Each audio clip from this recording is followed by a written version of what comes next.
Nah, bagian ketujuh terkait dengan keamanan fisik. Nah, scope of work dari bagian ini yaitu terkait dengan physical authentication, physical authorization, intrusion detection, alarms, dan notification.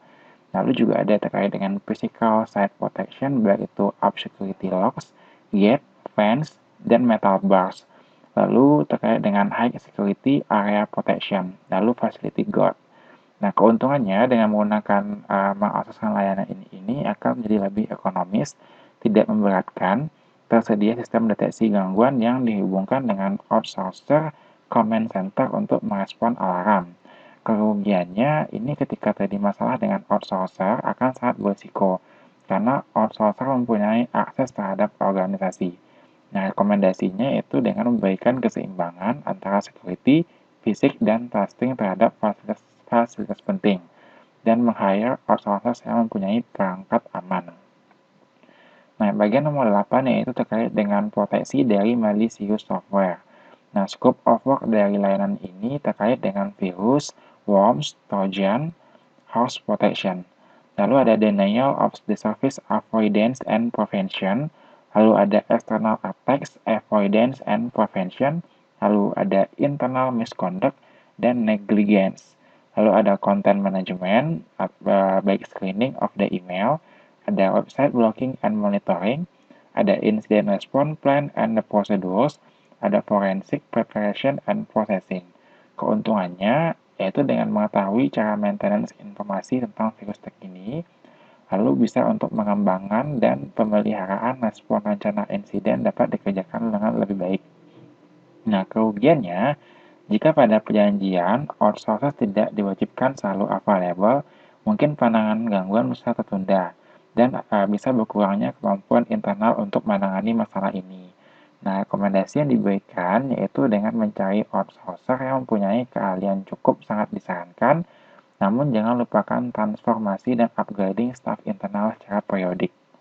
Nah, bagian ke-9 yang bisa di-outsourcekan terkait dengan manajemen sistem dan aplikasi.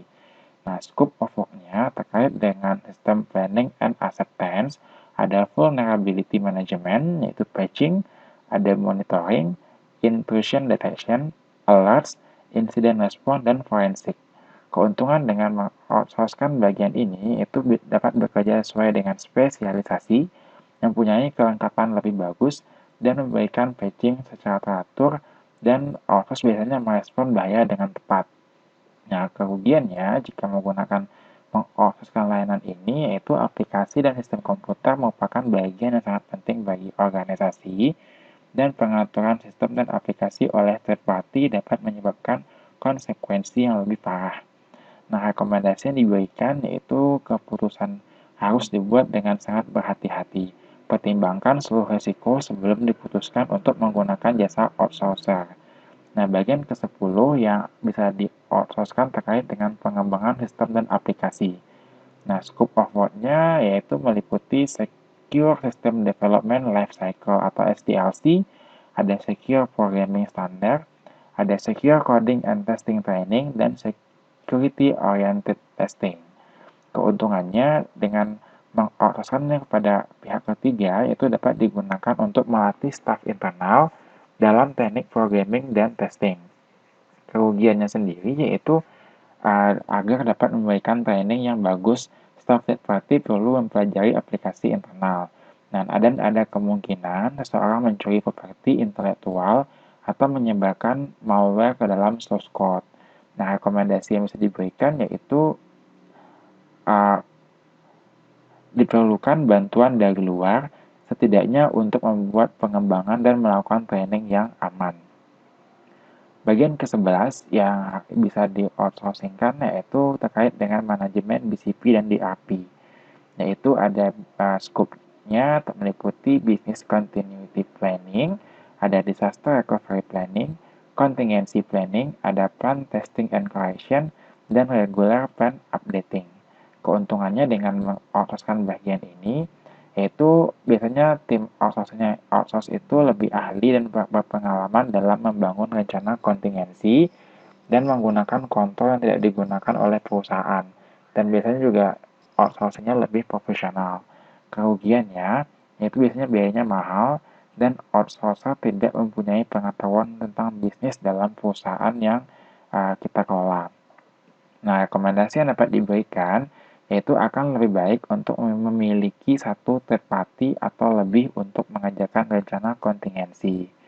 Nah, berikutnya yaitu mengenai legal and regulatory compliance.